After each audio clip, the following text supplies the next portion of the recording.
for residents and visitors alike. Club 25 is a familiar sight in Anchorage's downtown area of 4th Avenue. But our story doesn't begin there. This edition of the Anchorage Memories VIP Club podcast is really 3 stories in one. It's the story of the Wendler family, what would become Anchorage's Club 25, and how Wendler Junior High School got its name. On July 5th, 1915, as the steamship Mariposa made its way into Cook Inlet, passengers were greeted by the sight of unspoiled wilderness and a feeling of excitement for what they would find just ahead of them at the mouth of Ship Creek. On board the Mariposa was Anton J., AJ, or Tony, Wendler, and his wife Florence, and their daughters Myrtle and Clarice. But here they were on a steamship in Cook Inlet, about to join the early settlers of a tent city that had sprung up along the banks of Ship Creek. Most were there to build and work on the Alaska Railroad. Everyone else was there to make a living serving the growing community that would become Anchorage, Alaska, and to build a home in this new and untamed land.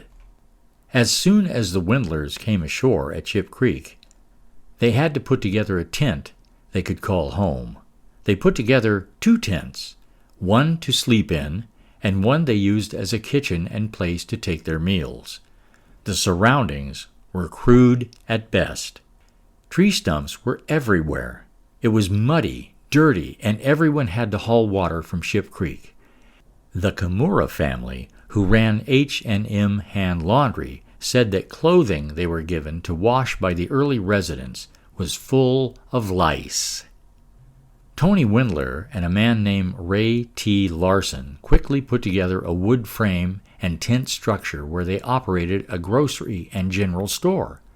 Ray Larson may have previously partnered with Wendler, and the two had come up on the Mariposa together, bringing the necessary supplies to open their grocery and general store.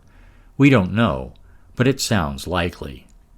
Just 5 days after they first landed in Tent City, the Wendlers purchased a lot on the southwest corner of 4th Avenue and I Street for the pricely sum of $555. Late that same summer, they built the first grocery store in Anchorage. It was called Larson and Wendler Grocery. The store included living quarters for the Wendler family. 5 years later, in 1920, Tony Wendler went to work for the Alaska Engineering Commission as the supervisor of the cold storage department. The Alaska Engineering Commission later became the Alaska Railroad. That same year, in 1920, Larson and Wendler Grocery was closed. Following the close of the store, Florence Wendler turned the building into a boarding house. Then, in 1948, Florence and her daughters decided that what the town needed was a club for women only, an upscale, elegant, and private getaway for the women of Anchorage. Not to worry, guys, men were later welcomed. Club 25 was considered one of Anchorage's finest restaurants for nearly 30 years. Myrtle Wendler Stallnaker owned and operated Club 25 until 1982. Originally located at 4th and I Streets, where the Captain Cook Hotel is now located, the Wendler Building, or Club 25, was relocated in 1985 to its current location at 400 D Street. And by the way, the Wendler Building is the oldest commercial building in Anchorage. The Alaska Centennial Commission dedicated a plaque to the Wendler Building in 1976. The Wendler Building was listed on the National Register of Historic Places in 1988.